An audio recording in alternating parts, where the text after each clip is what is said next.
Even so, facial recognition technology may be able to shed light on a different photo. One of a man who features prominently in Jesse James' conspiracy theories. His name, Jeremiah James, or J.M. James.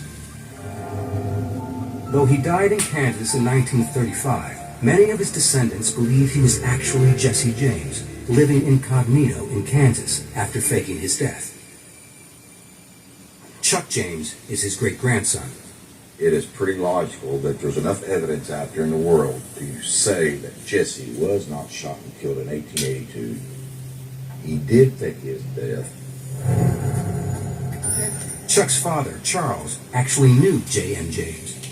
We always went by J.M. James, but we don't know what his real name was. One day I was out visiting Uncle Frank, Uncle Bill and Aunt Daisy, and we were walking out in the backyard, and I just asked him, I said, I always heard it was related to Jesse Frank James. Could you tell me how and when or whatever? Oh, well, hell, I told you it's good to pants off of you. And he wouldn't say no more. Charles says his grandfather was a Confederate supporter and a suspected outlaw, secretive about his past. Nobody even talked about it. And back in them days, the outlaw was an outlaw. Family legend holds J.M. James had access to a secret cache of money, one that may be related to the hidden treasures of Jesse James. Now, when Jeremiah passed away, his oldest son left, took off walking, and came back about 4 or 5 hours later and had a bundle of money to pay off all the known bills and everything to pay for the funeral. And that was cash. To top it off, Chuck's son, Jeremiah, bears a striking resemblance to Jesse James. I'm just baffled why I look more like Jesse James than the dead guy does. I thought it would have been Jesse.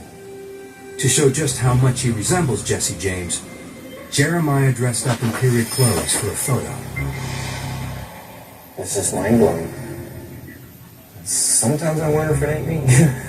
Sometimes it's really weird. And sometimes I look through it and I wonder if I ain't looking at myself. But perhaps the most fascinating evidence connecting J.M. James to Jesse James, these artifacts. Family members found them nearly 40 years after he died, hidden in a home owned by J.M. James's daughter. We cleaned out 2 bedrooms, and one of the bedrooms had a hidden closet behind it. It was hid by a pie safe, and behind the pie safe was a door with a doorknob. A trunk behind that door held jewelry belonging to J.M. James. Jewelry that seems to have connections to Jesse James. This mother pin looks identical to a pin seen in a well-known photo of James's mother, Zerelda. This oval brooch matches a brooch she's also wearing in the same picture.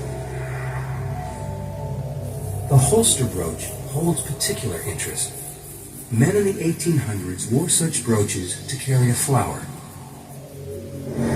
The brooch resembles one Jesse James has on in this famous photo taken when he was a young guerrilla fighter. The jewelry seems to offer strong proof that J.M. James was Jesse James. But there could be another possibility. The trinkets may have been taken as souvenirs. It was so popular